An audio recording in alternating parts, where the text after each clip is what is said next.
When we think about the Battle of Plassey, we usually picture this incredible military victory, right? A tiny British force, super smart, outmaneuvering this giant Indian army, and basically kicking off an empire. But what if that whole story is missing the most important part?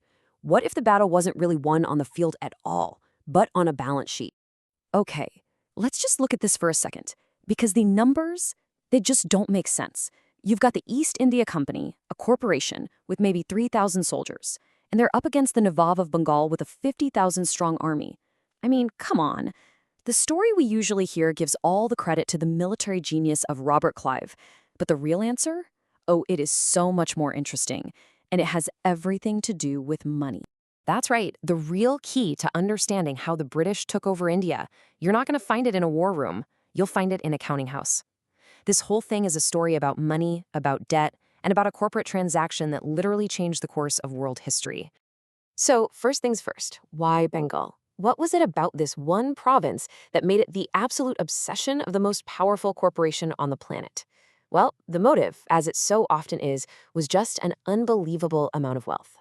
You have to get this picture in your head. Bengal wasn't just some random piece of land. People at the time were describing it as the richest, most valuable province in the entire Mughal Empire. It was this global hub for textiles, for trade, you name it. So for the East India Company, getting control of Bengal wasn't just a nice little opportunity, it was the ultimate jackpot. Now, to get that prize, the company knew they couldn't just rely on brute force. They needed an inside man. They needed allies who had the real power. And they found them in this one family of financiers who were, for all practical purposes, the central bank of Bengal. Let's talk about the house of Jagat Seths. The scale we're talking about here is just mind-blowing. This isn't just some rich merchant family. A historian for the East India Company itself, a guy who was right there in the middle of it, called them the greatest bankers in the known world. Another poet said wealth flowed into their treasury like the Ganges River flows into the sea. And to try and explain this to people back in Europe, company officials made these incredible comparisons. They said the Jagat Seths were basically the Rothschilds of India. Another guy, a captain, said they were bigger than all the banks in London's financial district, that's Lombard Street, put together. This wasn't some regional player. This was a global financial force.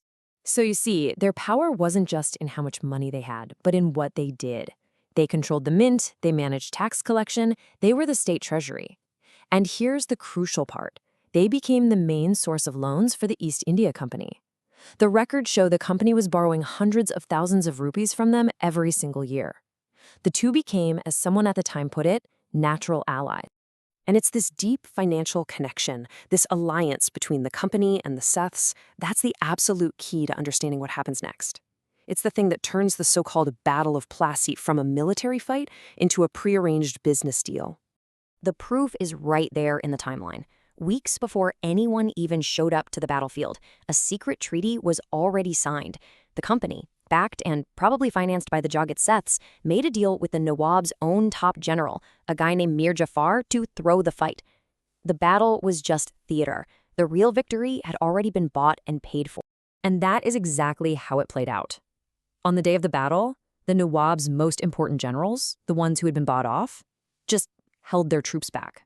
They didn't fight. The Nawab, Siraj-ud-Daulah, wasn't defeated by a better army. He was defeated by a conspiracy that basically shut down his own military from the inside. He was captured and, well, later killed. And the return on this investment? Well, after putting their guy, Mir Jafar, on the throne, the company just emptied the entire Bengal treasury. It literally took a fleet of 300 boats to haul all the gold and silver to their headquarters. This was not a war prize. This was a corporate asset seizure on a scale that is just hard to fathom. So, why does all this matter? Why is reframing this story so important? Because Plassey wasn't the end. Oh no, it was just the beginning of the East India Company's shift from being just a trading firm to being a full-blown government. And the way they did it was genius in a way. They mastered this art of indirect rule. See, a Nawab was a kind of semi-independent ruler. After Plassey, the company just took over the job of kingmaker. They would put their chosen guy on the throne, like Mir Jafar, and then just pull all the strings from behind the scenes, controlling the state's money and its power. This is where you can really see the transition happen. Plassey gave the company de facto power, the actual control over the money and the politics. But it was a later battle, the Battle of Buxar, that gave them de jure power, the actual legal authority to collect taxes and govern.